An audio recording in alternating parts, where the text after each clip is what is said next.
telescope that actually works. I have the screens up on the ceiling here. And right now, got the computer down here along with the keyboard on it. I've got it on a moving dolly so I can spin it around because it's in the way if I left it out. But we got a video mixer here and then another switcher here. So I've actually got 5 cameras hooked up right now.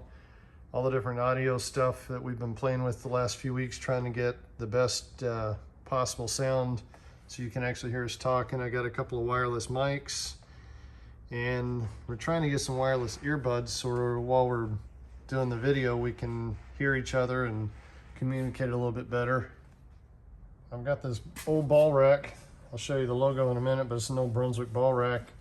Bunch of old, really old rubber bowling balls from who knows when, 40s, 50s, 60s. And here's the logo on the end of it. It's a cool old Brunswick ball rack.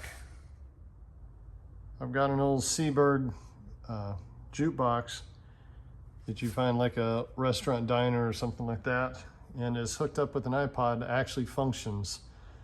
So I've got that out here to play music when we're in the garage. Also got this old Brunswick ball polisher. Haven't been able to get to work yet, but I hadn't really played with it much. I've got another one similar to it. I'll show you in a minute as well. This is one of the cameras. When we're bowling, I got a clip on back here. It's a little GoPro camera. And then turning around, you'll see the lanes right here. I've got a modified above ground ball return, as I got a door right here. So I gotta have clearance for the door to open. And basically the foundation of the house is the same as the level they approach. One small step down over here. Got the foul lines that actually do function. There's an old hand dryer that I found that's, I guess, mounted on the score table. I've seen a couple of videos and actually seen one. I'd like to get it working again though. And then I got a box up here on the wall. One's for the Pinsetter. Got the foul lights, which I can turn on. They actually do function.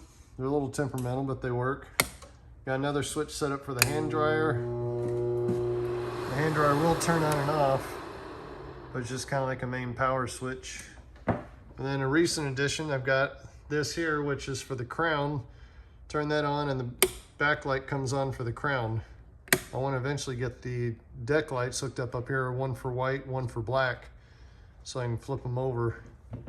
I got this cool old scoreboard, lane assignment board. It's an old AMF lane assignment board. It's got, can't see how many, 16, not 12 teams on there, but it's still got the dust on it from the warehouse where I found it. It's pretty cool. I've got this AMF masking unit that I've had on the wall here. You've probably seen it in the videos. And right now I've got the insert down. I'm trying to flatten it out a little bit at a time here. And I got the triangle off. I actually have someone's making a board for it right now to animate it. So I can actually have the triangle hooked up and actually animate from up here. This one even still has the neon light and power supply on there. I haven't wired it up yet to see what happens, but it'd be really neat if the halo lighting would work on there. I'm working on that. But I've also got this other one up here on the back wall, and hopefully here soon enough it'll actually animate and work with the masking unit with the pin finders on here. And this is Trixie 57 Chevy, which is kind of got a few things stuck on the hood. There's the other triangle insert right there. The colored insert is just underneath it. If you see that, I need to get a copy of that made. And here's the shot of the Pinsetter, of course, with the masking unit up. Here is the camera that when we're bowling and you see a shot of the pins on the deck, comes from this camera right here. They're wired up with power. So all I have to do is turn on a switch down here on the side, and the camera itself will have power and it's hooked up to the HDMI to the switcher box, so we can switch back and forth.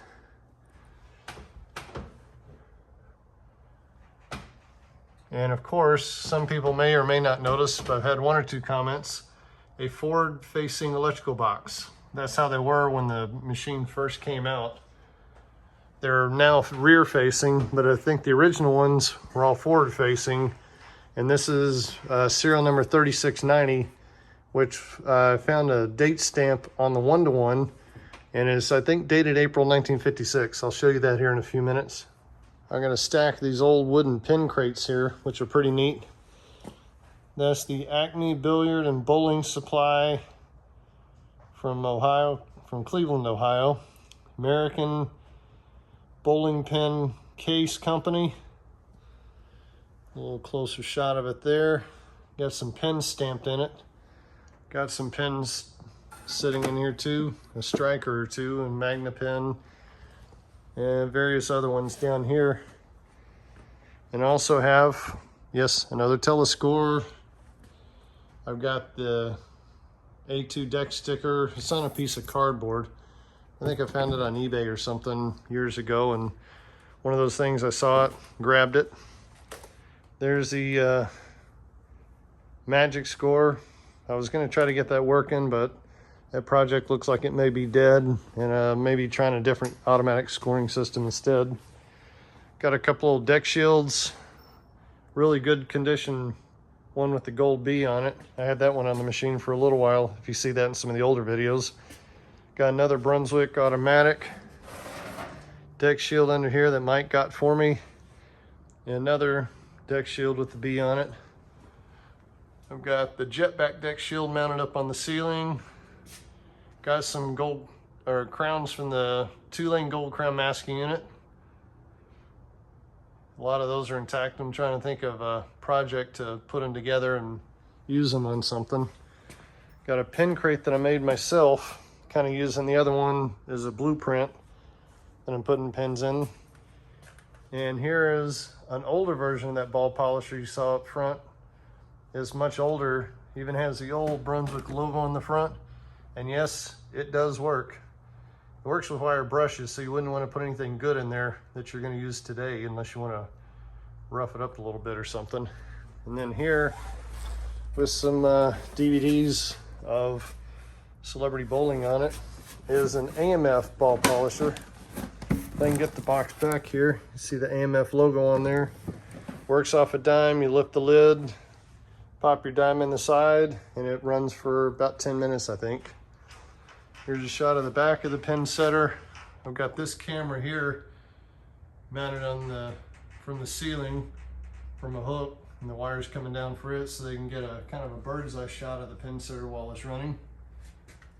And the walkway behind the machine, there's about 1.5 feet or so back here.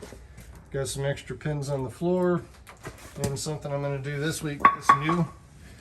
I've got this window that I was cut out the other day. It's a 1/2-inch piece of plexiglass, 12 by 12, but I cut out a bigger hole in the back of this so we can get better shots of the pin deck. I had a smaller hole cut in there last week and put a piece of plexi on there, and didn't hold up very well.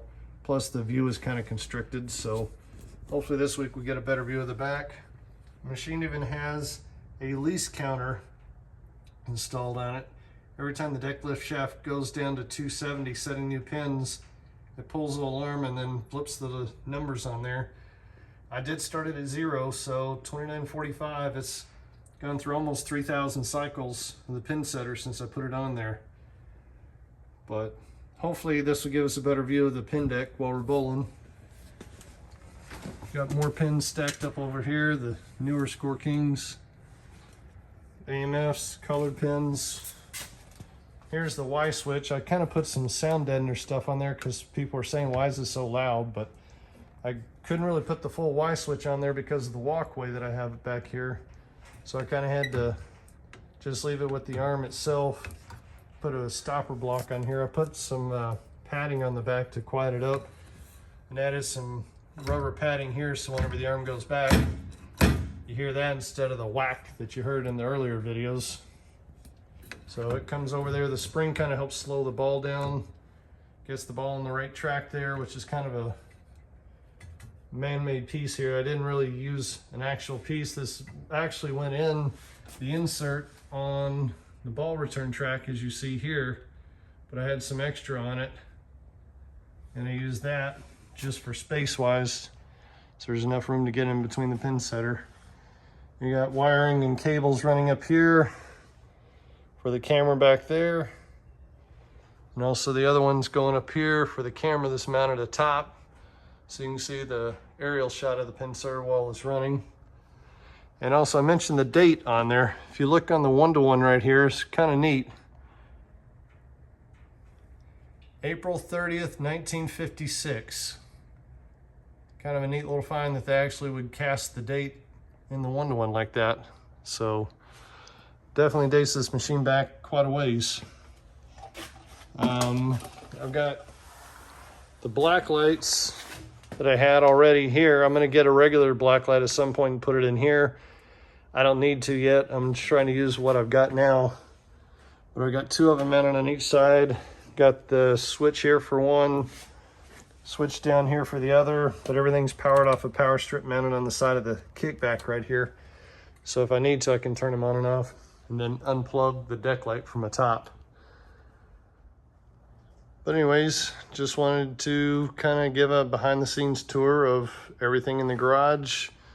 Old neon signs, triangle, hopefully this can be working. A couple of ball polishers, pins, pin crates, 60-year-old pin setter, the gold crown masking unit, which behind it, you notice it's got all the pin finders here, comes off of one harness that comes across here, runs down on the side of the deck lift shaft right there, and it goes to all the little switches. You see them right there on the back side of the deck chute. It's kind of hard to see them, but there's a switch mounted on the bottom of the deck, and every time the pin setter goes down, it pushes a little switch and completes the circuit, lights up each individual one. There's the crown and strike indicator up here. They run off their own transformers up here on top. And can't think of much else to show you. On the back of the pin setter, for access, kind of made a wooden ladder that I attached to the kickback. It's got a brace that actually sits on the kickback itself to take some of the load off the wood, but it's pretty sturdy.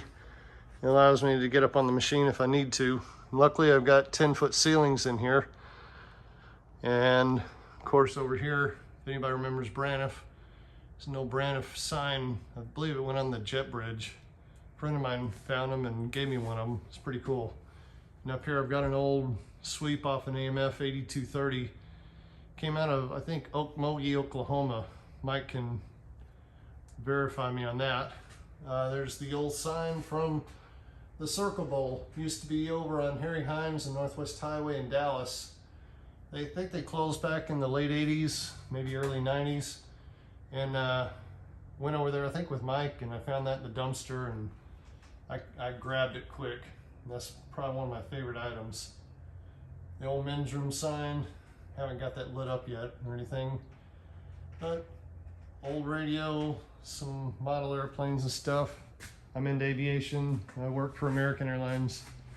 So it's kind of one of those things, you know, kind of smitten with the airline industry and everything else. Got some signs. A friend of mine, Timmy Shea, gave me that.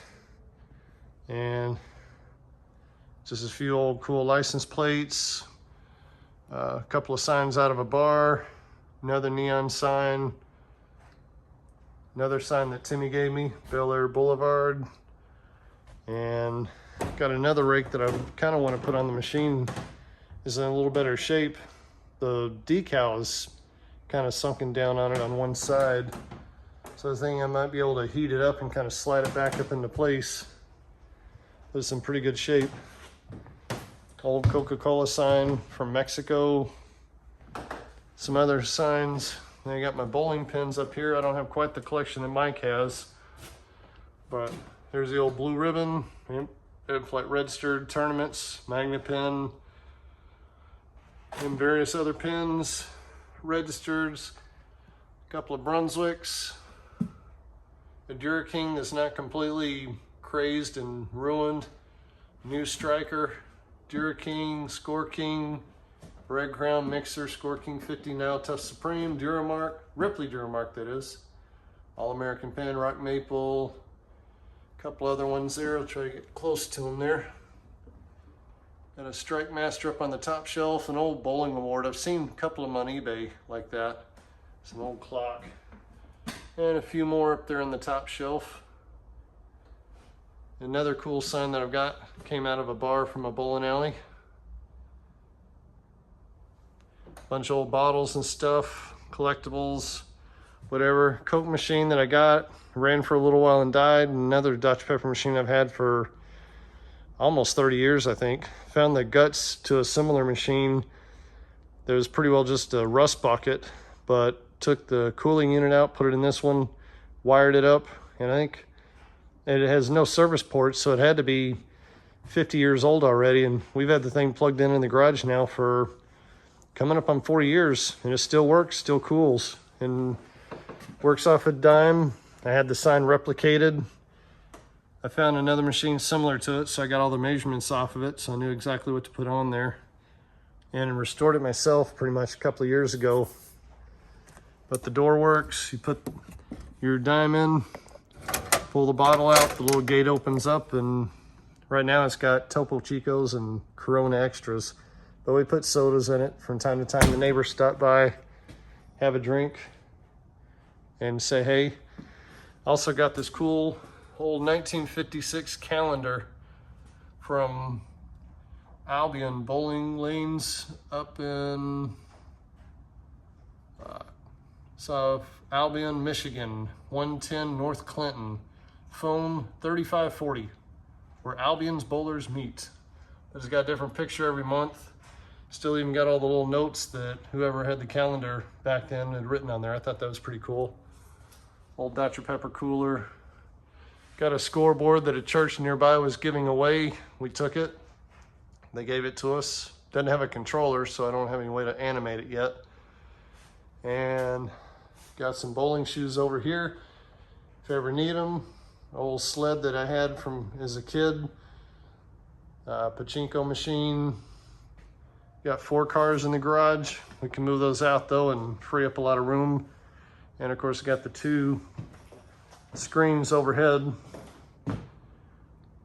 so we can use the telescore. It actually projects up on there. I need to get a brighter bulb for it because it's just not that bright. And I got a TV mounted here. We can put on TV, watch stuff if we got anybody over bowling. And I got the other Brunswick automatic deck shield that I took off the Pinsetter. It was one that I cleaned up real nice, but I kind of wanted the older one that's on there now. It's nicotine stained and all that. But there's the other camera that we use that I can move around. And that's pretty much it. That's the garage. Hope you enjoyed the tour, and be watching for us probably this Saturday or Sunday. We'll advertise beforehand, but it's probably gonna be Sunday this week. Normally it's Saturdays though that we do our bowling show. Tune in. Hope you enjoyed it.